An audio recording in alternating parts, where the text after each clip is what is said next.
In this lesson, pupils will build on what they've learned about balance and different points of view as they start to analyse biased language in news reporting. They will learn how biased language can affect a reader's reaction to a story, as well as some strategies for spotting biased language and avoiding it in their own news reporting.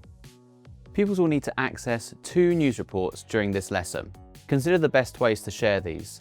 You may want to print enough copies for all of your class, or share them on a platform like Google Classroom. In the main activity, pupils will need to create word banks. Think about the best way to do this for your class. They could record them in an exercise book, on a mini whiteboard, or you could create your own worksheet to collect these ideas for yourself. And remember to check the core knowledge and skills section of the lesson plan. The starter activity, Whose Side Are They On?, introduces pupils to the idea that the language used when writing can reveal what somebody thinks or feels. Share the report and use the questions from the lesson plan to lead a discussion about it. Pupils should explore who might have written the story and what their point of view might be. This will introduce the concept of bias to your children. You could even end by asking them if there's ever been a time when they've been biased. The main activity builds on the skills introduced in the starter.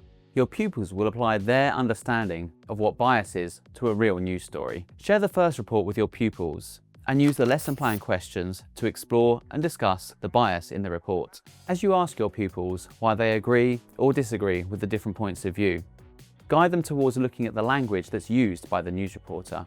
Next, pupils record the language that's used to describe those involved in the story. They should record these words as a word bank. End the main activity by looking at an example of more neutral reporting of the same story. Ask your pupils what they notice about it.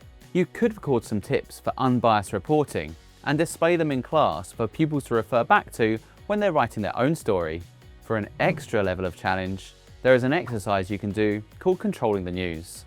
For this, pupils will refer back to their prior learning on power and consider why a report might be intentionally biased. Now that pupils have seen what neutral and biased reporting looks like, return to the report from the starter activity. Discuss how it could be rewritten in a more neutral way. You could rewrite the whole report as a class, or share out key sentences with small groups or pairs and give them time to rewrite them. End the lesson with a discussion on why it's important to look out for bias in the news, and why people might choose to get their news from a variety of sources. The next lesson moves into the reporting the news strand.